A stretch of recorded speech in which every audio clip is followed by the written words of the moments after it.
नमस्कार विद्यार्थी मित्रांनो, ग्रो अकॅडमी या यूट्यूब चॅनलवर तुमचे मनापासून स्वागत आहे। विद्यार्थी मित्रांनो, निवडणुका लांबल्यामुळे परीक्षेला त्याचा प्रॉब्लेम होईल का आणि कोणत्या परीक्षेला होऊ शकतो याबद्दल सविस्तर चर्चा आपण आजच्या या व्हिडिओमध्ये पाहणार आहोत। विद्यार्थी मित्रांनो, माझे सबस्क्रायबर जर बघितलं, सगळे शिक्षक भरती, टीईटी परीक्षा, डीएड बीएड झालेले, साधारण अभियोग्यता असणारे विद्यार्थी आपल्याला जोडले गेलेले, आपण जी माहिती देतो एकदम करेक्ट देतो। आता विद्यार्थी मित्रांनो, लक्षात घ्या, आपण सुद्धा एका वर्षभरासाठी बॅच का केलेली आहे? कारण विद्यार्थ्यांनी थोडा थोडा अभ्यास करत येत्या काळामध्ये चांगल्या पद्धतीने अभ्यास करून येणाऱ्या परीक्षेला फोकस करावं, यासाठी वर्षभराच्या व्हॅलिडिटीसह बॅच चालू झालेली आहे। त्यासाठी मला या संपर्क क्रमांकावर संपर्क साधायचे, व्हॉट्सअप नंबर आहे, अगदीच माफक फीस आहे। विद्यार्थी मित्रांनो, सर्वाधिक विद्यार्थी आपल्याकडे शिकतात, सर्वाधिक म्हणतोय, साधारण 2400 ते 2500 विद्यार्थी आपल्याकडे शिकत असतील, only one TET TET CTT exam साठी। विद्यार्थी मित्रांनो, या कोर्समध्ये लाईव्ह क्लास, रेकॉर्डेड व्हिडिओ, त्यासोबत प्रॉपर नोट्स सुद्धा तुम्हाला तिथे भेटणार आहेत। प्रॉपर म्हणतोय, प्रॉपर शब्द नीट ऐकून घ्या, प्रॉपर पीडीएफ नोट्स देणारे, व्हायरल होणाऱ्या नोट्स, त्या नोट्स नसतात ऍक्च्युअल मध्ये। नोट्स या एकदम ऍक्युरेट, म्हणजे विद्यार्थ्यांना एमसीक्यूज असले पाहिजेत, विद्यार्थ्यांना परीक्षाभिमुख नोट्स असल्या पाहिजेत, या पद्धतीने चालू केलेली आहे। ज्यांना हवंय त्यांनी मला या संपर्क क्रमांकावर संपर्क साधावा। मित्रांनो, साधारणपणे कालच्या 2 दिवसामध्ये जर अपडेट बघितलं, 2 दिवसातल्या अपडेट मध्ये निवडणूक जर विचारात घेतली, डिसेंबर मध्ये होण्याची शक्यता आहे। च्या अगोदर ऍड होईल, पण परीक्षा लांबणीवर पडण्याची शक्यता नाकारता येणार नाही। जे काय मला काय आता क्लासला विद्यार्थी वाढावं यासाठी लांबणीवर टाकत नाही परीक्षा, दिस इज रियालिटी।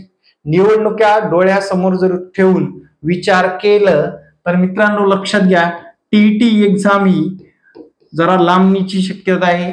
या वर्षीची टीईटी एक्झाम पुढल्या वर्षी सुद्धा होऊ शकते, डिसेंबर एंडिंगला तर होईल, नसता जानेवारी फेब्रुवारी मध्ये सुद्धा होण्याची शक्यता आहे। सर, ते नेटवर सप्टेंबर दाखवते ना, अरे बा, नेटवर ते व्हायरल होण्यासाठी काही ऍड केलं जातं, ठीक आहे। ऑफिशियल नोटिफिकेशन अजूनपर्यंत कसलाच सुतोवाच नाहीये। लांबणीवर पडण्याचं कारण काय आहे, त्याच्या मागचा अंदाज काय आहे, आगामी काळातील विधानसभेच्या निवडणुका, लक्षात आलं। सीटीईटीला कुठलाच परिणाम होणार नाही मित्रांनो, सीटीईटी एक्झाम डिसेंबर मध्येच होऊन जाईल, त्याचा काही विषय नाही।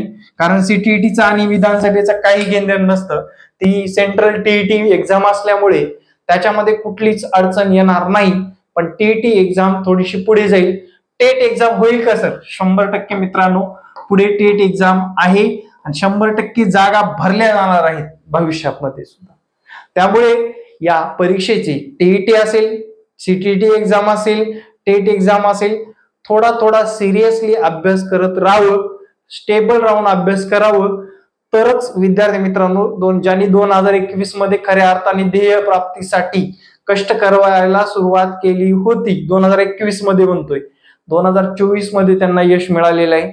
आपल्याला काही 2-3 महिन्यामध्ये आपण एवढे तज्ञ नाही, पात्रता परीक्षा, स्टेट एक्झाम लगेच दणक्यात पास व्हायला। त्यामुळे फॉर्म येण्याच्या अगोदर अभ्यासाला लागणं तेवढंच गरजेचं आहे। आणि येत्या आगामी काळामध्ये विद्यार्थी मित्रांनो, भरती प्रक्रियेमध्ये समाविष्ट होण्यासाठी तुम्हाला पात्रता परीक्षा प्लस टेट मध्ये चांगले गुण येणं आवश्यक आहे। आणि जाता जाता एक जिल्हानिहाय भरतीवर नाराज होऊ नका, अजून कुठला जीआर आला नाही, फक्त युट्यूबवर व्ह्यू मिळवण्यासाठी काही लोक सारखंच त्याच्यावर अपडेट देत आहेत आणि त्याच्यामुळे विद्यार्थ्यांमध्ये संभ्रम निर्माण होतोय। तो संभ्रम कुठलाच अजून जीआर आलेला नाही, जोपर्यंत ऑफिशियल जीआर येत नाही, आणि पुणे मास्तर ऑफिशियल जीआर आल्यानंतरच सांगत असतं की बाबांनो, ही अशी गोष्ट आहे। आता मी याचा तुम्हाला कसं सांगितलं, बाबा अंदाज आहे, अंदाज आहे, याच्या पुढेच होणार। आणि आजपर्यंतच्या रेकॉर्डमध्ये निवडणुकामध्ये कधी परीक्षा झाली का सांगा बरं?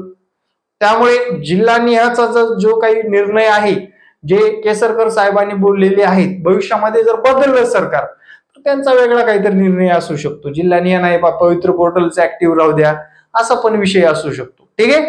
त्यामुळे चिंता न करता अभ्यासावर लक्ष केंद्रित करा, परीक्षा हार्ड आहेत तर परीक्षेच्या हार्डनेसनुसार आपला स्टडी होणं सुद्धा तेवढंच महत्वाचं आहे. विद्यार्थी मित्रांनो, अपडेट कसं वाटलं नक्कीच मला कमेंटमध्ये सांगायला विसरू नका. आणि आपलं जे काही लाईव्ह क्लास, रेकॉर्ड व्हिडिओ आणि नोट्स एकत्रितरित्या महाराष्ट्रामध्ये सर्वाधिक लोकप्रिय असणारं ग्रो अकॅडमी पुणे जॉईन करायला विसरू नका. Thank you very much. जय हिंद मित्रांनो, भेटू नेक्स्ट व्हिडिओमध्ये. जय हिंद, जय महाराष्ट्र. धन्यवाद.